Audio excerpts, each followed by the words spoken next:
How do you present it? Do you present it all together, or you present it unfolding? Maybe I could present your style, see what happens. I mean, this is a nice opportunity for both, right? So it's up to you. A ver.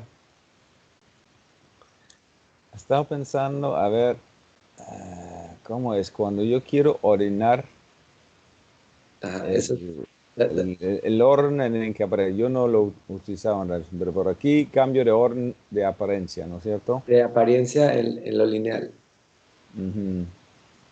O sea, por ejemplo, si quieres hacer una presentación solo con flechas y que se vayan los contenidos, entonces ahí ordenas la presentación lineal. Y eso es solo con flechas acá. Sí. Ajá. Entonces, ¿qué pasa entonces cuando voy a ver cómo salgo de esto?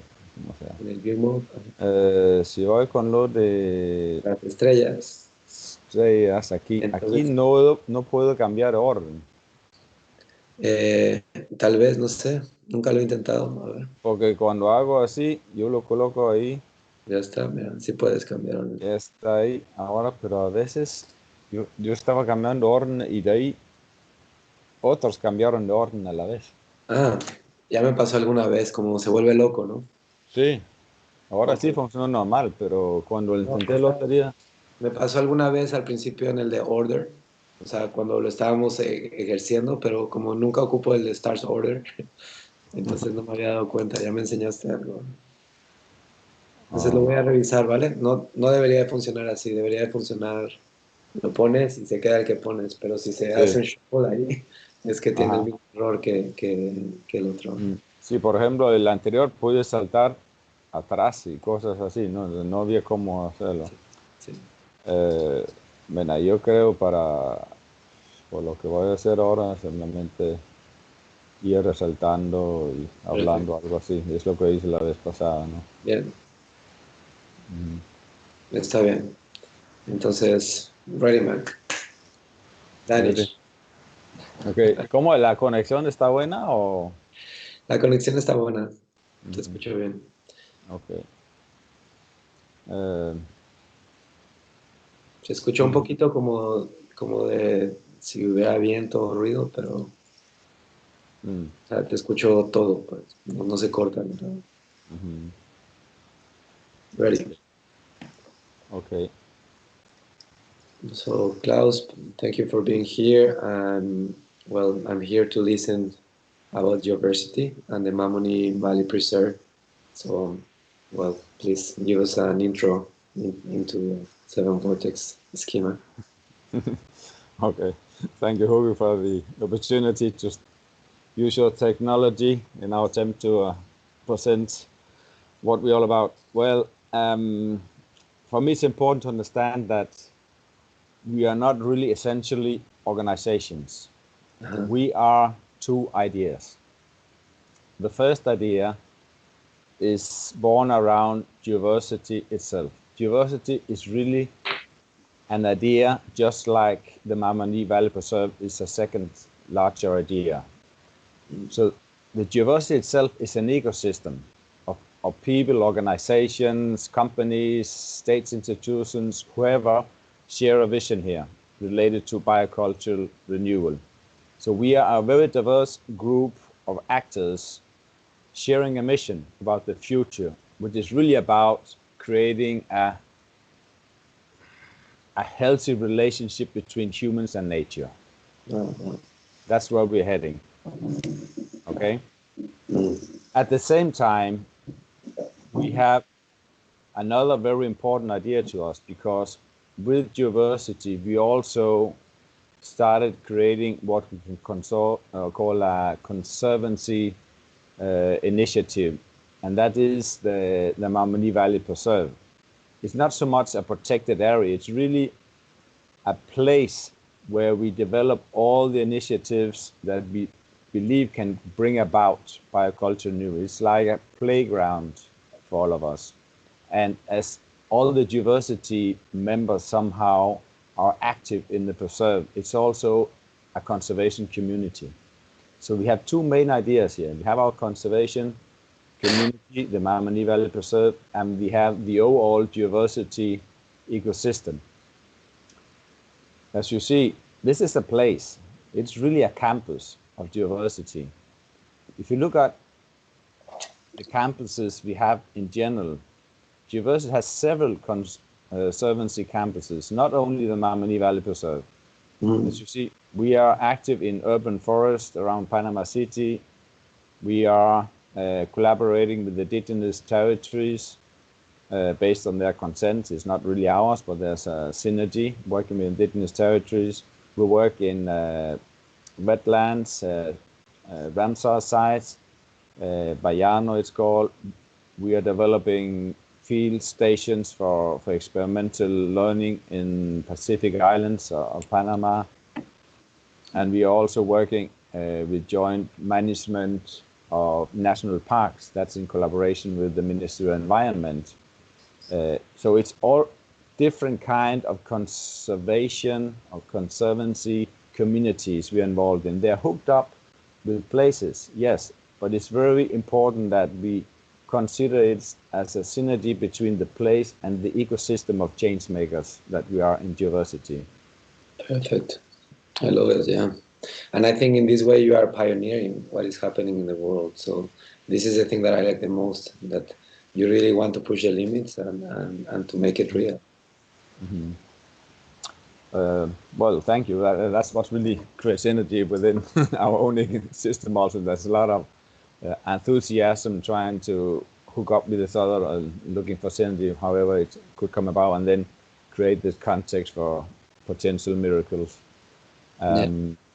For how long have you been working in this vision?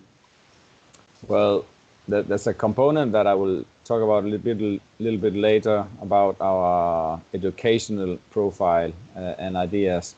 But in the context of Panama, the Mamani Valley Preserve started developing late 2000 and actually starting implementing in 2001. So we are about to celebrate our 20th anniversary.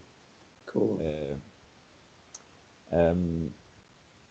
We have organizations though that are supporting this system, because otherwise it wouldn't be functional, administrative issue, legal issues, etc.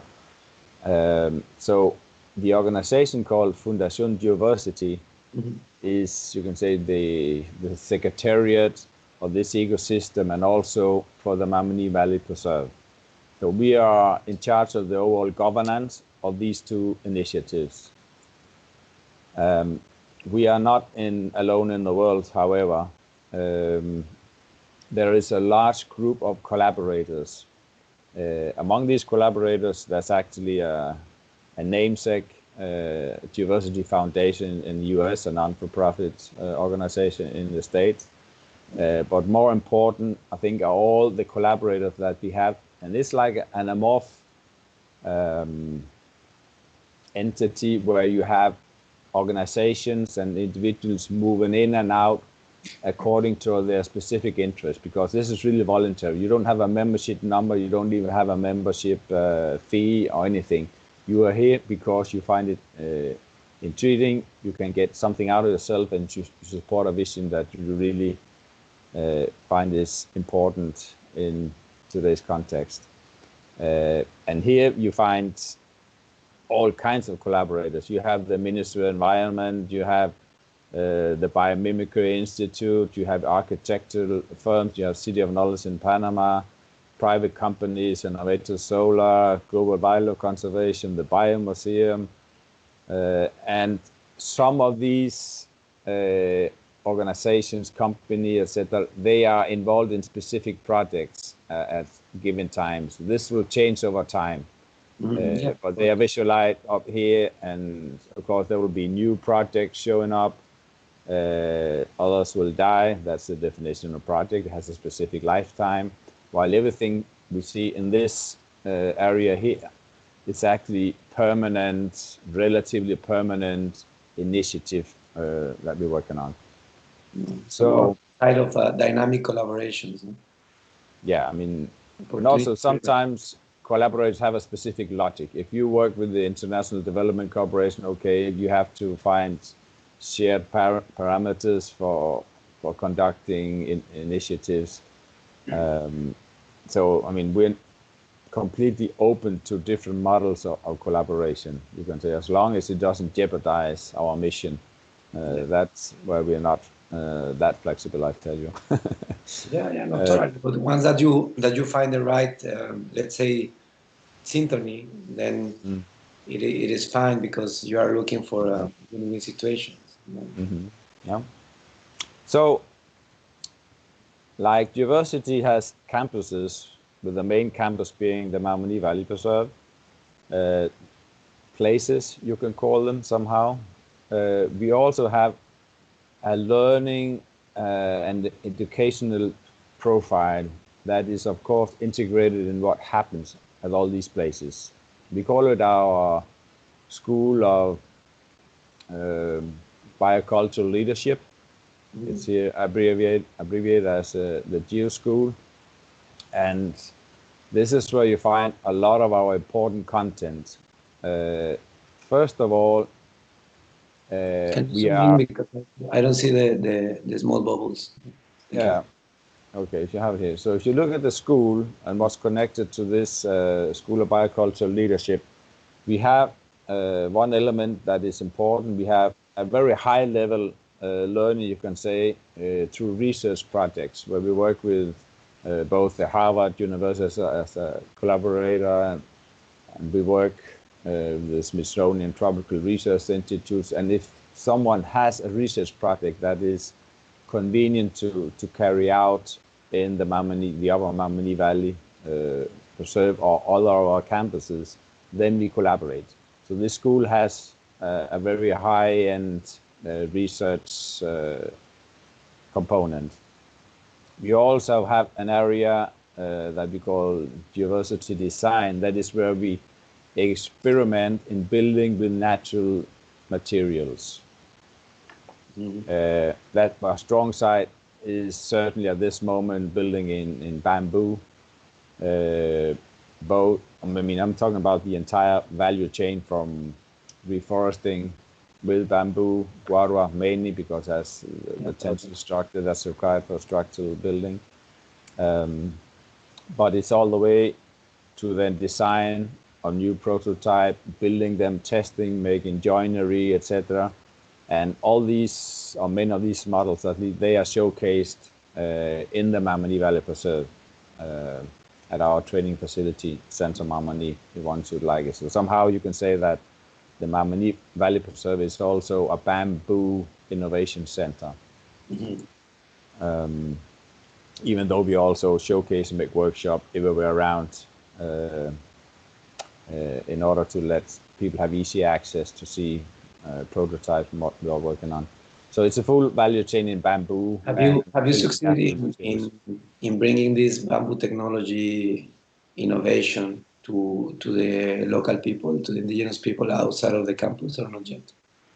Yes, we have had several requests to support them designing this, and specifically our neighbors, the Guna people and Bara, have been showing an interest in both growing systematically in their deforested areas adequate bamboo species, but also, yes, building, constructing.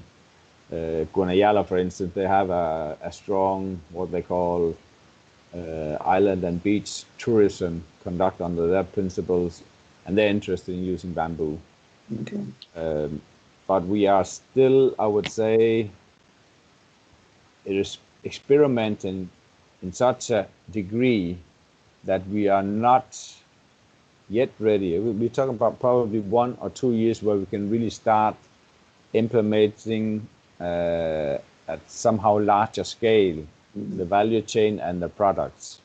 Okay. We have a lot of examples, and we are trying to get bamboo into the building codes in Panama, meaning that by this way we can actually start getting public financing and insurance for the building. We working on testing with the technical institutes to reach that point. Now, in other countries where our collaborators, this case, the bamboo builder Jörg Stamford, he's been building plenty bridges with a span of about 20 meters, as it, and so it's not that the structures are not technically feasible to build and use. It's just that in the case of Panama specifically, you still have some institutional challenges to solve. Okay. Then, so the research, the design process, and then what you can call maybe the more classical school component, that is actually our life changer programs. This has a huge importance in our system.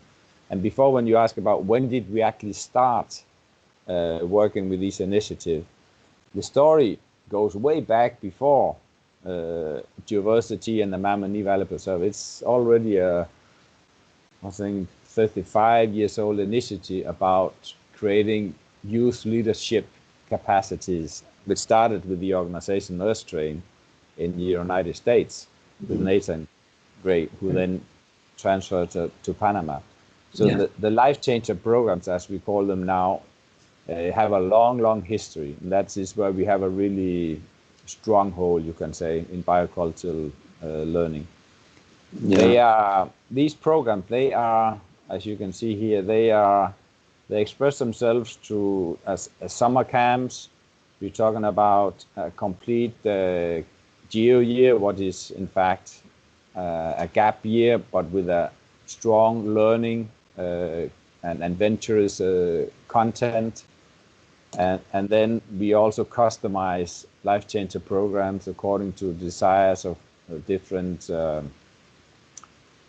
educational institution at an international but also national scale. So these three different forms, we serve the world with our life changer programs, and there's a very diverse content in these programs. We're talking about fundamental learning about system thinking. We're talking about appreciating and identifying the value of cultural diversity, ecology, team building, biomimicry for certain, permaculture, leadership techniques specific as well as us, even though the leadership technique as us is actually, you got these nutrients from all these other disciplines. It's not, you cannot say it's really a discipline of its own, but it's important to understand that this is focusing on creating leadership, people who really take initiative in favor of the biocultural renewal, creating, reconnecting ourselves to nature and being inspired by nature. It is a dream. I mean, it's just music to my ears, right? Okay. Yeah, well, just transforming knowledge, experiences, also creative ways, like using the word Jack said about the spatial storytelling is really also important for us. We have to be able to communicate in an interesting way all our initiatives, otherwise we wouldn't get the global impact that we're actually looking for. Because even though we are mainly based in Panama, this is a global vision. We need at a global level to really reconnect and appreciate and learn from nature. Totally. And for example, if I don't know, I showed you before, I organized something in Yucatan, which I call BSOL, right? So if I want to organize the same BSOL, so for biomimicry professionals and specialists, an experience with you, then I will go to this life changer program, and you have a place to host people there into the preserve. You have how many places or how many people you can host in one event, and if it's in your program to organize specific events, as you say, in customized. Yeah, if you consider the entire valley as our campus, you have almost an unlimited capacity. We're actually working on expanding our permanent capacity to include facilities within the four communities in the valley. But so far, we have only reached to have a, well, in extreme cases, 90 people. We host up to 9. That, for instance, I think that number was reached when we had one of our Jane Goodall events in the valley. But normally we have issues a capacity around 60 people, of which half is, you can call it possibly kind of an executive level in cabins of wooden structures and bamboo glamping platform, etc., where people are host, while the events then take place in other structures like our bamboo pavilion and other experimental structures. Cool. So by having said that, also the importance of interns and volunteers is also significant. There's a lot of interaction between interns, volunteers, and what goes on at the Geovrsity School of Biocultural Leadership. And of course, this youth is also learning strongly by volunteering on location. So it's actually an important segment collaborating with us, and they will normally be hosted in tents, tin camps on the roof. Yeah, I think this reconnection with nature, it is just crucial, right? That's why it's a life changer. One that you understand it, and then one that you feel comfortable. Yeah, you kind of pull people out of their comfort zone initially, because any structure at Centre Mamani, which is our main learning and research facility, you won't find any walls. So you're actually physically connected to nature day and night, no matter where you try to hide. So there's no escape. You will feel it for sure. Yeah. And what about kids? Do you do something with kids or not? Yeah, we have had kids onto a very young age, both coming with parents in school groups, educational groups. I would say probably, I find the most adequate youth age is probably around 12, but we've had kids down to 8, etc., having a great time. And that's because we have very experienced and qualified guides, because many teachers, educational institutions, and parents, of course, they, having not been in such a location, they cannot put the question, how are safety matters, etc. But luckily, we have never had any serious negative consequences of connecting with nature, so everything is working great so far. Perfect. Yeah, I would probably like to pay a bit more attention to the green area here around the Mamani Valley Preserve. Remember, it's a place, it's a conservancy, and it's a conservation community, actually. This community specifically related to the preserve, if you look a bit on this, this is where we have a lot of local stakeholders. There are other conservation-minded organizations and families in the area. So they all hook up to the idea of trying to keep developing also the space of the Mamani Valley Preserve. At the moment, it's about almost half of the entire upper valley. So whoever engaged with this initiative, they simply sum themselves as actors, but also their locations become integrated into this community. So we have all kinds of organization, CREA, we have a family with a lot of land, we have Forest Finance, Caminando working with Jaguar, conservation initiatives, and we have the 4 local communities in the valley. There are a couple of organizations that are mainly set up to support this community fundamentally.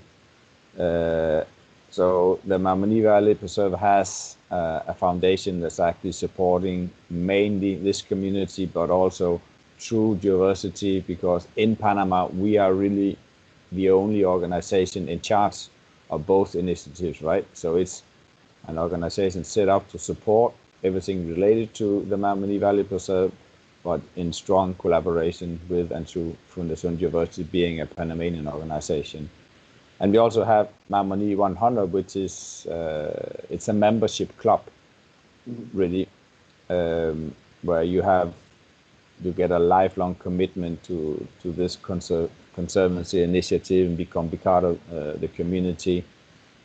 And everyone who gets on board this club, they will also have the opportunity to get involved in carbon offset. And it is a way that we strategically guarantee, on one hand, the conservation of the existing forests, primary forest and old growth forest. We work on offset models where we guarantee the permanent conservation of these valuable forests, because it is a completely crucial location to have in the Maldives. This is a narrow stretch of a huge 4 million hectare forest reaching from South America up into Central America. So preserving what we have is also, you could say, a classical important initiative, both in terms of forest cover and global climate change issues, but also for biodiversity recovery and conservation. But we're also working with different models of offsets in the valley, which is completely innovative. And this range was called, what you see here, the non-carbon benefits. Non-carbon benefits is actually a concept that was incorporated in the Paris Agreement a few years back, and all countries should try to consider getting involved in non-carbon benefits strategies. However, most countries really didn't understand the concept, and it didn't happen to become integrated in national mitigation and adaptation strategies.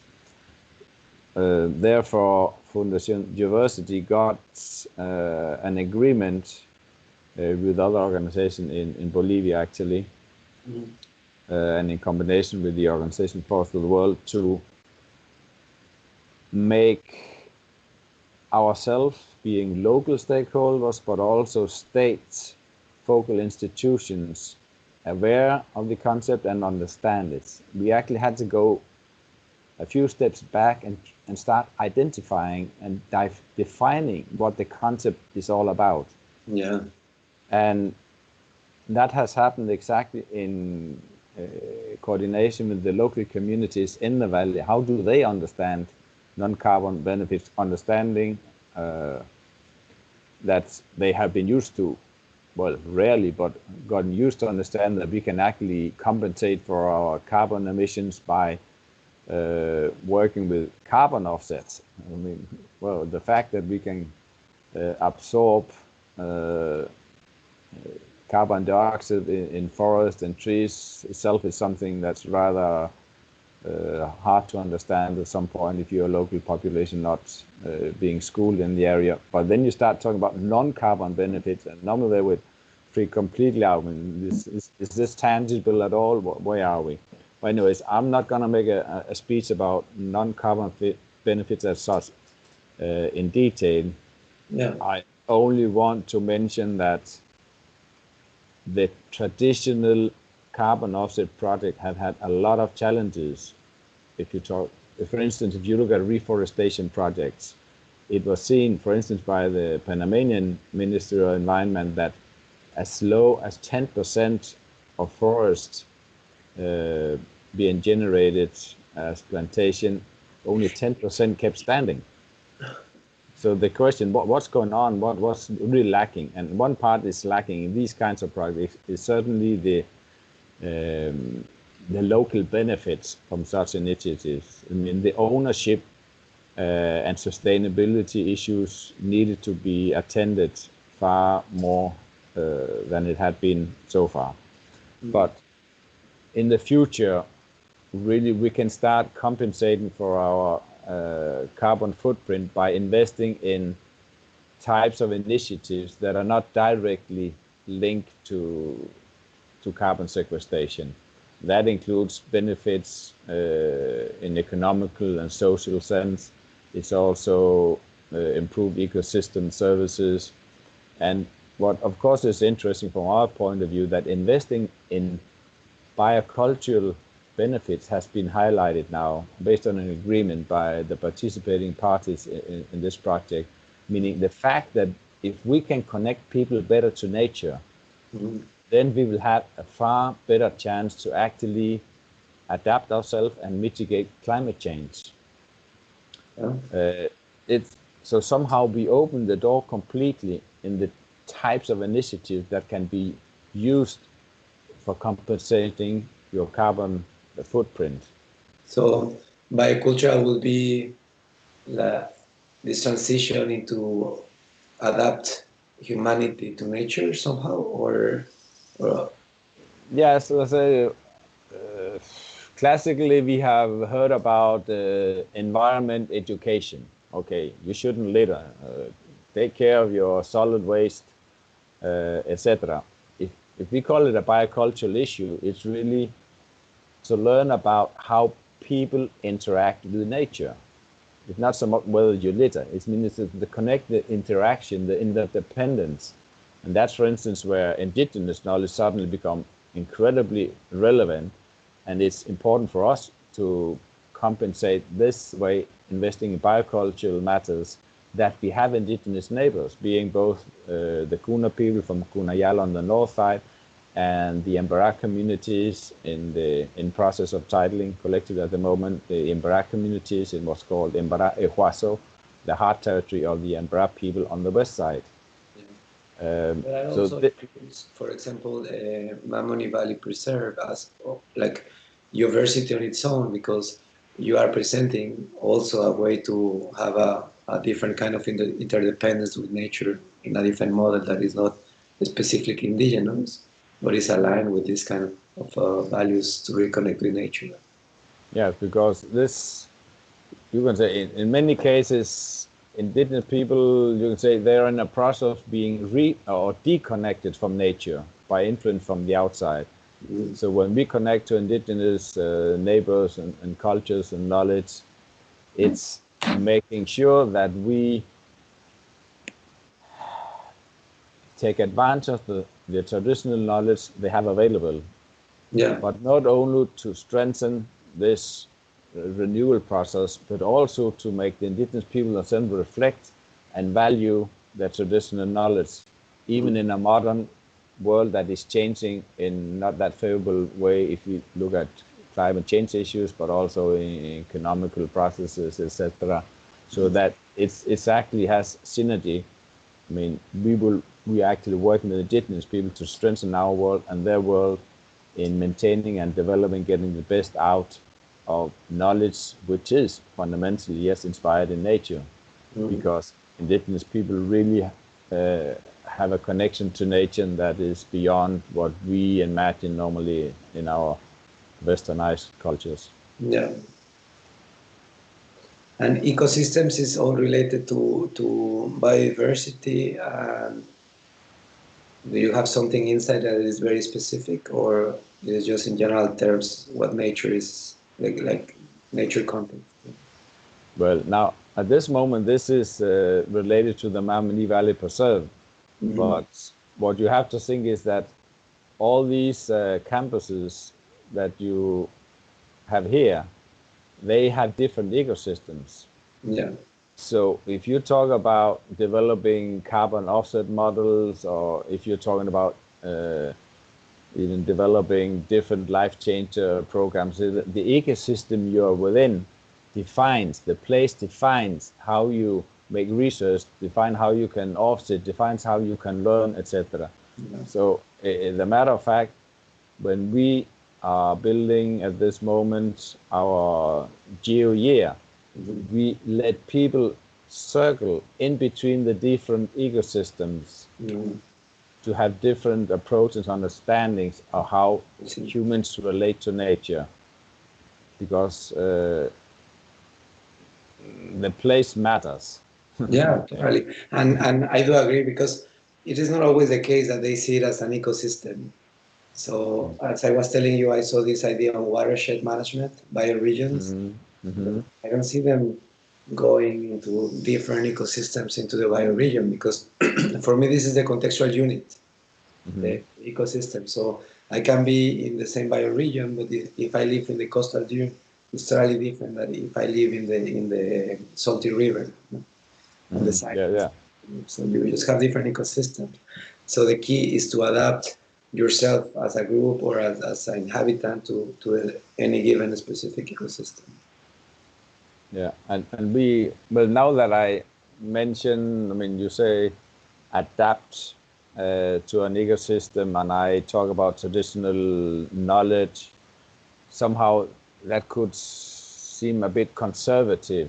Actually, we promote the use of new knowledge, new technologies, sustainable knowledge. We try to combine the traditional with the not yet seen.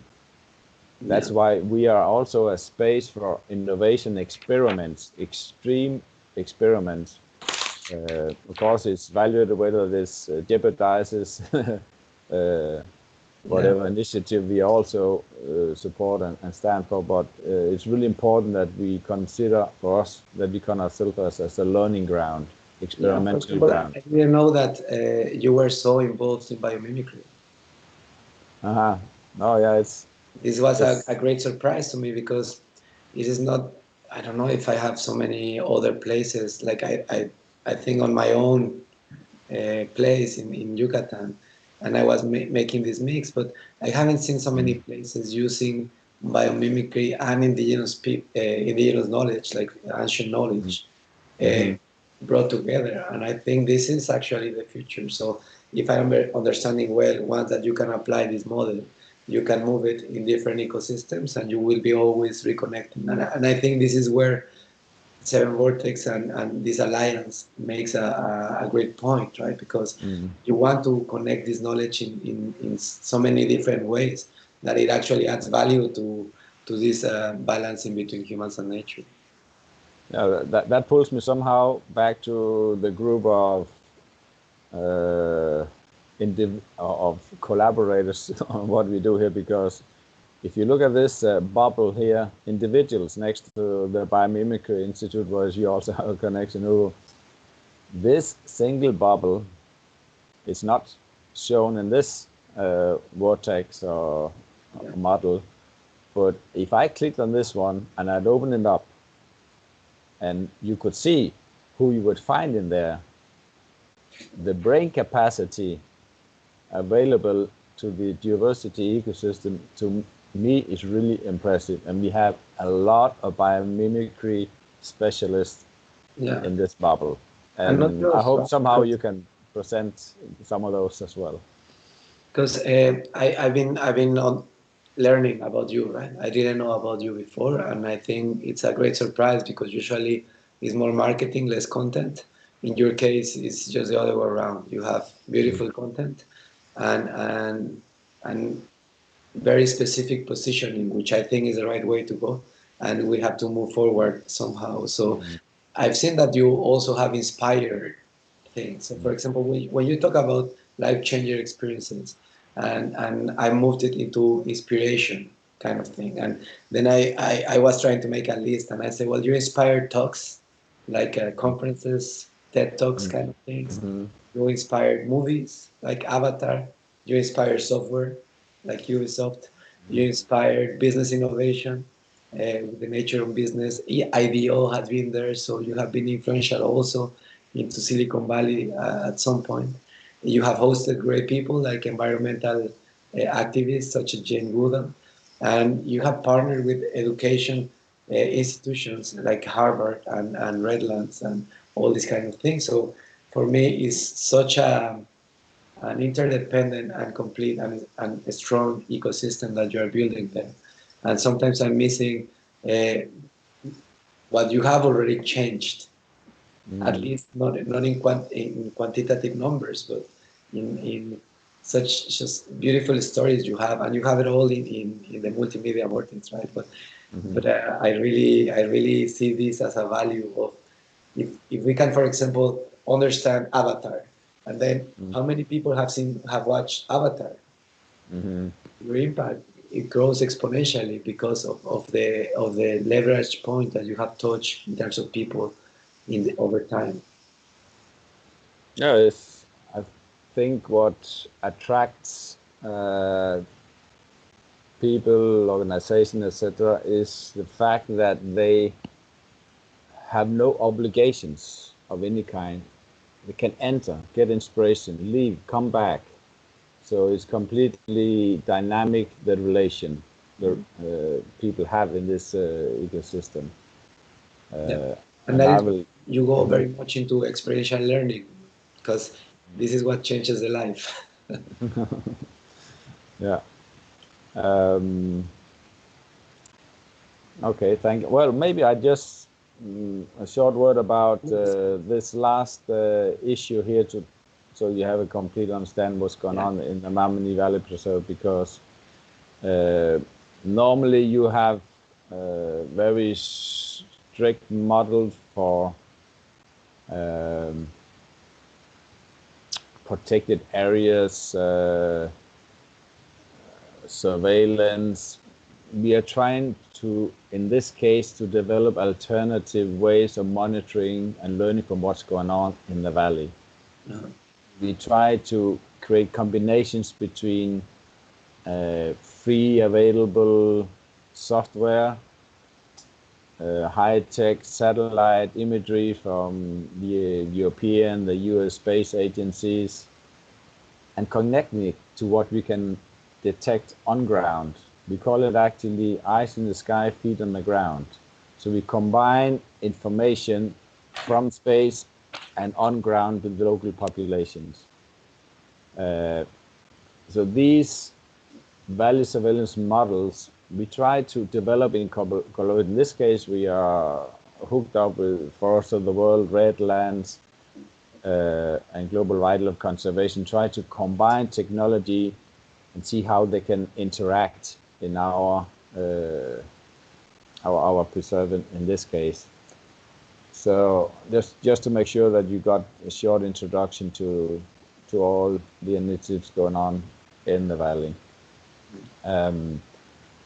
I would probably like to say a couple more words about our life changer programs, and specifically the Geo year, because it's based on some very fundamental principles considering our global climate change context. For instance, it is an attempt to let people learn, get inspiration that will define their future as a change maker, as a biocultural leader that will make others connect to nature. First of all, they will need to get that capacity developed for themselves, and then they can be the advocates outwards.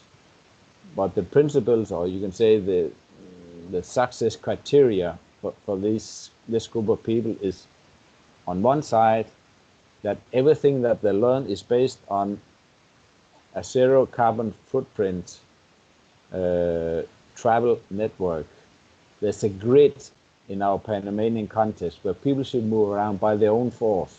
They bike, they sail, they trek, they go by horse, etc. We do not fancy, of course, combustion engines when people explore our places, our conservancies, as a principle. That might be some kind of a shock, because sometimes you have youth coming, being used to driving their own fancy car forth and back just to the supermarket here and there, but they will, for instance, they will experience arriving to Panama, and then they will have to walk to a station of public transportation from the very beginning. Therefore, it's also important that they are prepared mentally before they get here. We have now been conducting these programs for plenty years, and I would hope somehow that you could listen to some of the stories of the individuals or the collaborators in these programs. So if you have the chance to hook up with that, that could be interesting for an audience. So you have the personal experiences, right? Point me who, and we set up the interview. Mm-hmm. Yeah, because I think this is the real journey, and I think this is a value. As if you want, like for example, now with the COVID, Mm-hmm. I feel lots of people lost. They are lost. They know that there is something wrong. They Mm-hmm. actually had the time to contemplate it, but it Mm-hmm. is really out of their hands to figure out a solution because they haven't been in contact with Mm-hmm. nature sometimes. When you go to this kind of experience, then you dematerialize yourself and you put all the material layers behind, and then you start just being on your own and acknowledging that you are part of something else. And Mm-hmm. I'm fairly sure that this is just a way to go in terms of inspiration and oh, so I can do A, B, C, and D, and actually you empower individuals by giving them this reconnection. So I totally see the big potential right now, actually.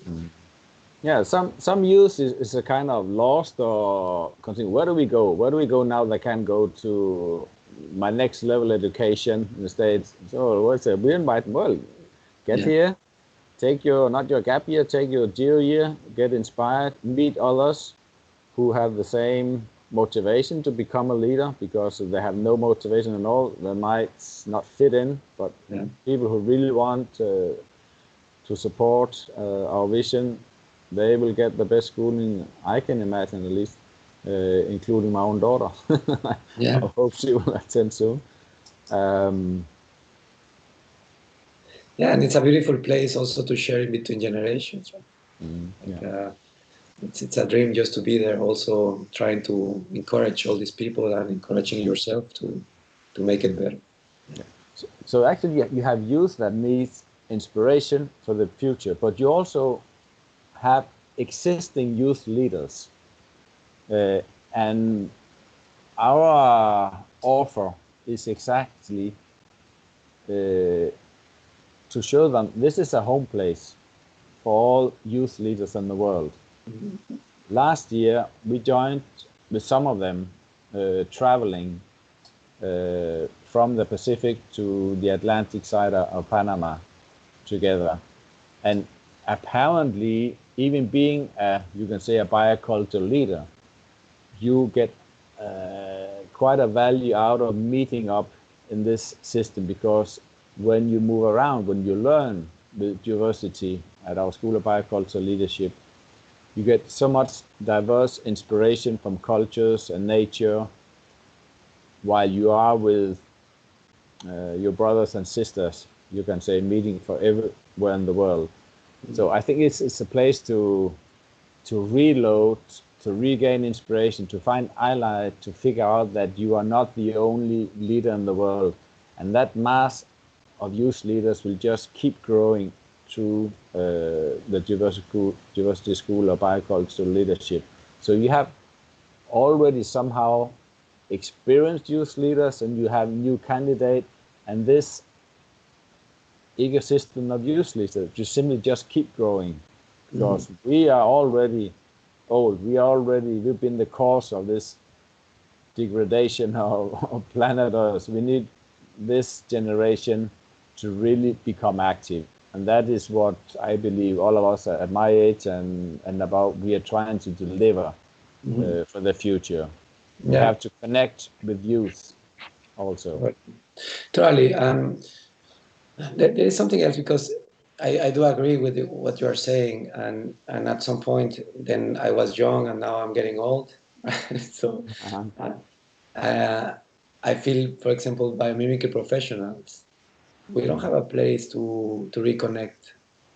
So in my case, I was just trying to make this extension. That is what BSOL was about with all the biomimics. Because once that we finish our program, that is 7 times in ecosystems like yours, but that will be just a perfect scenario for biomimics. Uh, we don't have another place where 40, 60, 70, 30, like different ages, maybe not so young, But I do think that it's a challenge for the present to work together in different disciplines. So if we give this formation, it's fine for the youth for the future, but there is somehow a challenge in the present because we need to make it work. Like I cannot wait until my kids are gonna be big to see that they're working on something. So if I don't lead with example, then I'm totally lost. So for me, it is also a matter of how to make, convey, or cross-pollinate actors, like in the biomimicry ecosystem, for example. That is just one given example, but also I've seen these like natural parks, people getting together and learning something like this. That will be just perfect. And United Nations. So different kinds of people around the same topic on innovation, environment, kind of indigenous knowledge as well. How to make them have as a reference Geovrsity and your programs wherever in the world they are. Like if I'm going to Asia and then I know that you are involved in this place, then I know that this is a good place for me to go and to find like innovation hubs. Yeah. Yeah, well, that's the full stock of Geovrsity. If we haven't had this involvement, I mean, we couldn't develop any significant change on our own. We just sit looking at ourselves. I mean, this is exactly the dynamic that people very experienced and youth with inspiration. I mean, they need to come out, be there longer, shorter periods of time. People come from 1 week, some stay for a year, some never leave, like myself. So this is what really happens. Sometimes happens, right? Yeah. Sometimes you just find your place. Yeah, perfect, perfect. I'm so much looking forward to be there and to try to add value to what you are doing. You're very much advanced in time, so congratulations. So I can just say, welcome, Hugo. Cool. I think this is okay. We can just finish the recording. Yeah.